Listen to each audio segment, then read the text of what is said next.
Hello, everyone, and welcome to the Leadership and Legacy series. I am your host, Dr. Randy Whetstone Jr. I am a clinical assistant professor at the University of Louisville and the program director for the Organizational Leadership and Learning Program. So I'm extremely excited and thrilled to have our special guest for this new episode, Dr. Larry Benz. And so at this time, Dr. Benz, if you would just share a little bit about yourself, your background, and a little bit about your experience, and we'll jump right into our conversation. Thanks. First of all, thank you for inviting me, Randy. It's a pleasure to be here. Um, my current role is that I am the founder and a full-time executive chairman at Confluent Health. I transitioned from CEO to full-time executive chairman in about June of 2023, so just almost 6 months into it. Um, I'm also on the University of Louisville Board of Trustees. I'm actually the treasurer for the university, been on the Athletic Association board for many years, the foundation in the past. I'm a big fan there. Um, I think also I represent probably an entrepreneurial bent, have had multiple startups in my career, and I know we're going to address that a bit. And again, excited to be here. Always good thing to talk about leadership. Absolutely, excellent, and we're extremely happy to have you. And so, this conversation, this interview series, really will allow all of our listeners and students and prospective students to really learn about leadership from prominent leaders across the globe, and maybe be able to listen in on conversations that maybe they wouldn't always get the opportunity to maybe be privy to. So, with our first question, I want to ask you, how do you define leadership in your own words? Yeah, it's the hallmark of this Q&A. And before I sort of go there, let me give you a little bit of context and background. We teach a lot of leadership within our company and have for many years. We have a program called Emerging Leaders. We have a program called PTVille. And one of our sort of thesis is that there's a lot of definitions for leadership. But what is most important is that as an organization, you define it organizationally. So while individuals can have, as many definitions as they want, we think as an organization, you build a definition and then build your company around crystallizing that definition. So the definition that we use in our company is that a leader is somebody who makes people better as a result of their presence, and that impact lasts after their absence. So at the end of the day, it's about empowering others. It's what are you doing when you're there that has an impact, that creates value, that adds to people's dimensions, and then that lasts when you're not there. And good leaders are often not there. It's interesting, in my background, I've studied a lot of leadership. That's that's a little bit of a takeoff of a definition that I heard Francis Fry once say many, many years ago. And the reason that we use that definition in our organization is we have, in the neighborhood of a couple thousand points of service between our physical therapy clinics, our occupational health clinics. And so we are multi-site by definition. And if we're to have an effective, sort of waterfall or downstream effect on leadership, it's because your leaders have had to have done something when they're there, and they've oftentimes moved on and gone on to something else. So at its core, our definition effectively says it's about you. It's about how effective you are at unleashing other people. Full stop. And that's really the sort of the secret, if there is one. It's that the leader's mission is to simply make sure that everyone on their team, wherever they may be, has an incredible fighting chance at wild success.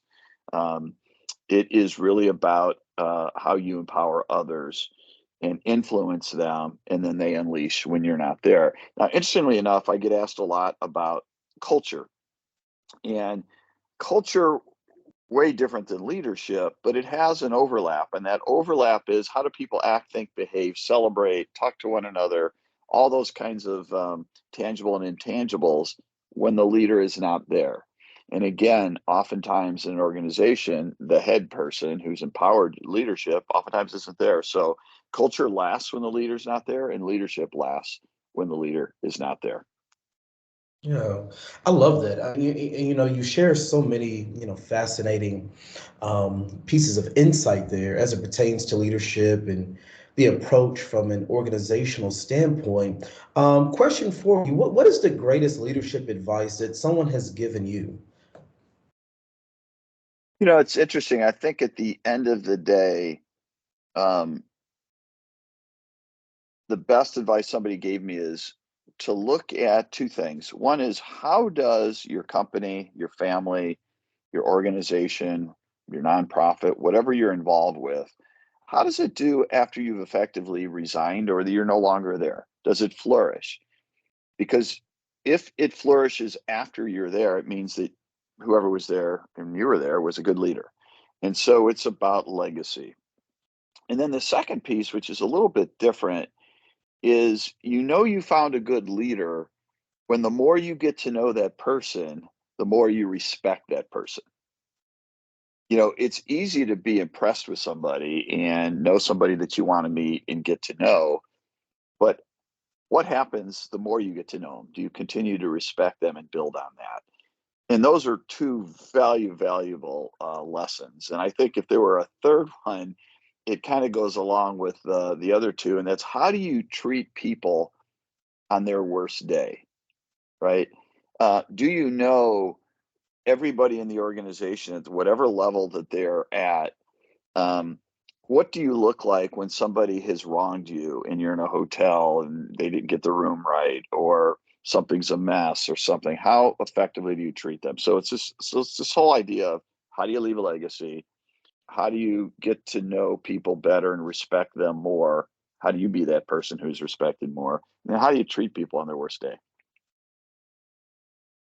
I love that. I really, really do. Let's shift gears to this idea of leadership and entrepreneurship. And so, both are areas that you have so much experience in.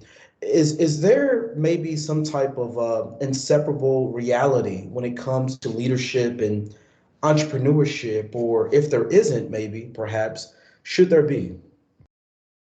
Yeah, it's an interesting, question, because I think it's really a dichotomy. I think there are entrepreneurs that are great leaders, and I think there are leaders who are not entrepreneurial. Um, I look at political leaders that didn't have maybe the right tools and skill sets to go into private business. Well, they're not necessarily entrepreneurs, but they can be good leaders. Educators, I look at the same way. Entrepreneurship at the end of the day is, how do you mitigate risk? How do you take on the challenge of risk and overcome it, whatever that risk may be? And um, to be a long lasting company with entrepreneurial success, you better be a pretty good leader.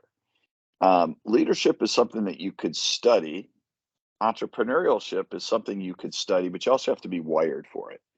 So we have education programs in business and masters and MBAs and masters in business. We have leadership programs and doctorates in leadership, and they are very, very distinct. But when you could pair both of them in a kind of a concentric, circle, and you've got a strong overlap to those two, you really have something. Um, I've met a lot of good entrepreneurs over the years who were not able to take a company and make it last, in part because they had leadership. The flip side of it is, I've met great leaders who became entrepreneurs, and then they discovered that effective leadership is finding people that were better than they at certain tasks and skill sets, which ultimately is the skill of a leader, right? It's humility. Find the things I'm not good at and find the people who are good at those, and surround myself and have the fortitude or the stomach, the guts to say, I need to find others to fill these gaps that I'm not good at. And that's a characteristic of leadership. So yes, there's definitely an overlap, but I view them as being distinct. Throughout your experience, did you emerge first as a leader or as an entrepreneur? To just tell us a little bit about that trajectory. Yeah, no, it's a great question. I think I probably emerged first as an entrepreneur. I was always the kid who was trying to, had a side hustle, whether it be a lemonade stand, a paper route, all kinds of other things along the way. And leadership has to be modeled, and has to be, you have to be attentive to learning leadership. Are people more wired to be better leaders than others? Of course, but it's also a skill set, whether it be emotional intelligence, how you manage relationships, and how you manage yourself. My first experience frankly, was as an athlete in high school, and all of a sudden you find out you're the voted the captain of the team, and what does that mean? What does the leadership mean? So at that time, your default tends to be you want to try to model the best behavior, work the hardest, provide the most insights, be supportive. Then for me, I went to the U.S. military, and the U.S. military has a very, very different definition of leadership. And so I was an officer in the military and went through officer training school, and you were taught the military way of leadership. Then I get out of the military and, certainly had to study leadership and had to figure out a way to be kind of a combination of an entrepreneur and a leader.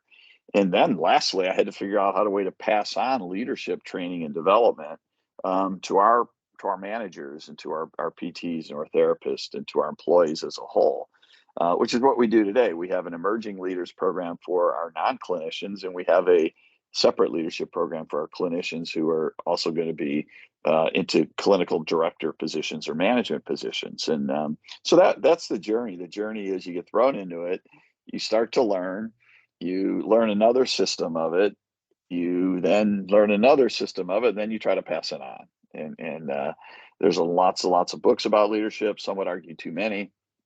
And again, we really come down to the default is that as an organization, you really have to have your own definition of leadership so that you can manage around it and get everybody unified to it. Otherwise, you've got all these sort of starfish tentacles all over the map on what leadership is. I love that. When we think about the workplace, for a leader, there are so many different followers or subordinates who are always watching the leader, hopefully in good and positive ways. But many followers, particularly in the workplace, have the opportunity to learn a lot from their respective leader. So it kind of, builds on this idea and this experience of mentorship. So if you would tell us, what is your approach to mentorship in the workplace, and what are tips and techniques that you would recommend for someone to maximize mentorship and that relationship? Yeah, so mentorship is, right now it's probably the most important attractor to employees in your organization. But mentorship, by its definition, is sort of tricky because, on the one hand, it has to be informal, collaborative, teamwork. On the other hand, to do it effectively, you better have some formality to it.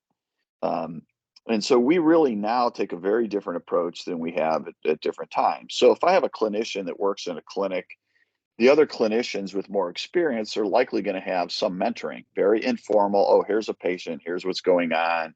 An informal mentor to help you navigate your way through the company on insurance benefits, and here's who to know, and here's the formal and the informal kind of pathways and systems. But then at the end of the day, we really think there's a formality to mentorship, an agreement, an implicit social contract between a mentor and a mentee, whatever that may be. I will meet with you from this particular time. I will monitor your progress. I will support you. I will advocate for you. And so we really take kind of a high touch and a high technology approach to mentoring, at least now with our new clinicians. So we assign them a mentor. We make sure that that mentor has, like I said, an implicit social contract with them. We make them sign an agreement. We make sure that that mentor doesn't have too many people they're trying to be a mentor to, because that could, more than a few, you're not going to be effective at any. And so coming to agreements on what that is and understanding of what it is, our personal preference is that the mentor is not the sort of the rator or the supervisor of the mentee. It's sometimes hard to pull off in certain organizations, but we purposely want that relationship be grounded. And then I'd say the last part of it is it has to have an endpoint. In a formal mentoring agreement, you're going to agree to do it for whatever period of time, 6 months, a year, until there's a natural transition or jump off point. And so having those level setting, those expectations, being very explicit about them is where we've sort of grounded in current times. It's migrated and changed over the years. And so to sort of summarize that a bit, I would say there's actually two aspects of mentoring. One is the extremely informal, where there is no written agreement. You're learning from others, you're seeking them out, you're experiencing and asking questions. And then there's a formal set of mentoring where you have an assigned mentor, where you have an agreement on what that means and you fulfill it. It has a beginning point and it has an end point. Excellent. I love that. Last couple of questions, and then we'll wrap up here, Dr. Benz. Next question is, when you think about the workplace, particularly the healthcare field, what approaches have you taken to ensure that there will be diversity, inclusion, an organization that is community engaged, as well as equity in the workplace? Yeah, this is a great topic. It's a topic that I'm particularly fond of. And I would say we try to take a holistic approach to the whole topic. One is we have a very formal DEI council. It's originally started out as Confluent Council, COUNSEL. And that council was comprised of sort of a rainbow coalition, if you will, of folks from all ethnic and other backgrounds to advise me as the CEO at that time on what my blind spots were as a leader. What are they seeing in the marketplace that I'm not seeing? And it opened my eyes to all kinds of areas that we can add value from a DEI standpoint. So acceptance, understanding of others in your organization, being intentional in your recruiting and how you attract others is really critical. So that the DEI council has been incredibly valuable for us as a company. Second to that, it's always been a personal mission of mine to really look at physical therapists in the United States, just to give kind of rough numbers. There's, call it 250,000 PTs. Less than 5% are therapists of color. It's an embarrassing statistic. It's unacceptable. And what we've tried to do is work with schools across the country and create a different pathway to accept and encourage students of color to apply and become. So in current enrollments, we have partnerships with universities around the country. And in those partnerships, we have 5 to 6 times the representation of underrepresented minorities in ours. So we go from 5%, and in our programs, it's 25 to 30% of the students are. So people ask me all the time, well, how do you do it? You just do it. You accept others. You have multiple ways that they can get accepted, not just the traditional ways of resume, interview, and what your GPA was. You look at background, you look at emotional intelligence, you look at grit, you look at other factors that widen the net for others to become a physical therapist in our case, or an occupational therapist, because we also have OT schools. You look at passion, you look at the desire to help others. Generally in caregivers, most people want to access a caregiver that looks and acts like they do. It's just the way that it is. And also about 10 years plus or minus their age.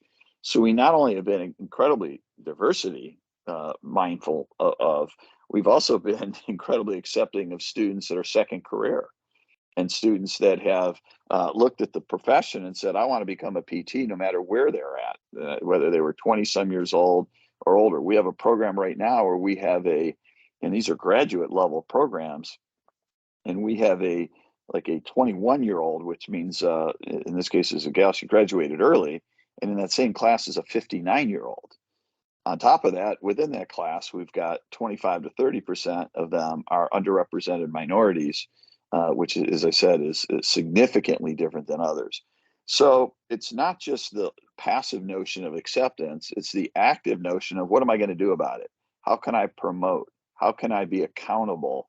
And in our case, we use data to be accountable, and we use process, and we use councils like our DEI group.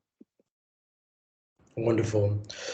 Well, as we wrap up, Dr. Benz, as I ask all of our guests, when it comes to leadership and legacy, every leader has a wonderful opportunity to leave a special imprint on the globe, on society, and their respective field. And so, as a leader, what type of legacy do you want to leave behind for many years to come? Well, that's simple. I want to leave a flourishing, family that continues to progress, an organization like Confluent Health that continues to excel well beyond, my time there, and that having that effect be everlasting is the real key for me. Yeah, wonderful. Well, Dr. Benz, thank you so much. We really appreciate your time and your input and insight in our conversation today. Are there any final words or any food for thought that you would like to leave for our listeners? Yeah, just thank you again for allowing me to be here. Go Cards, big Cards fan. Got a bowl game coming up. Got some other important games in the horizon for both the men's and women's programs, and pleased to help in any way I can. So Louisville first, Cards forever. Absolutely. Excellent. Well, thank you so much. We really appreciate it. And I know that your time and your wisdom and insight will be profound for so many. So thank you again. Thank you.